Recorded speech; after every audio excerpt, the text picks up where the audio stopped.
দেখেন ভাই, 500 বছরের পুরানা মসজিদ আর মাজার ভাঙিয়ে দেওয়া হইতেছে, আমরা কোনো বাল এসে হারতেছি না।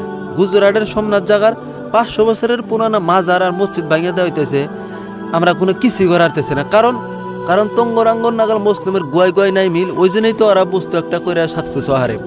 ওরা বিরোধী আন্দোলন করলো, তাহলে আঙ্গুরও বিরোধী আন্দোলন করে বস্তুটা আটকানো ছিল, 1 নম্বর কথা। 2 নম্বর কথা, সুপ্রিম কোর্টের হিসাবে 1 অক্টোবরে ভাঙার কথা ছিল, ওরা তার আগে ভাঙতেছে।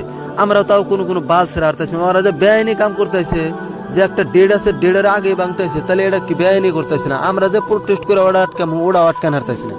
এত আমরা গোয়া আমাদের তেল হুয়া রয়েছি বা চুরি নিয়ে রয়েছি, আমরা দিশাই পাইতেছি না যে ওরা একটা বড় একটা বেআইনি করতেছে। কয়দিন পরে তোমার বাড়ির বগলকার যে সঙ্গে মসজিদ বা মাদ্রাসা ভাঙিয়ে দেবো, সেই সময় তোমরা কোনো বাল ইচ্ছে রাখবে না। ওই জন্য কইতেছি, এখন যদি জায়গায় জায়গায় শুনতেছে যে মাদ্রাসা বা মসজিদ ভাঙিয়ে দিতেছে, তাহলে আঙ্গুর কি করা উচিত?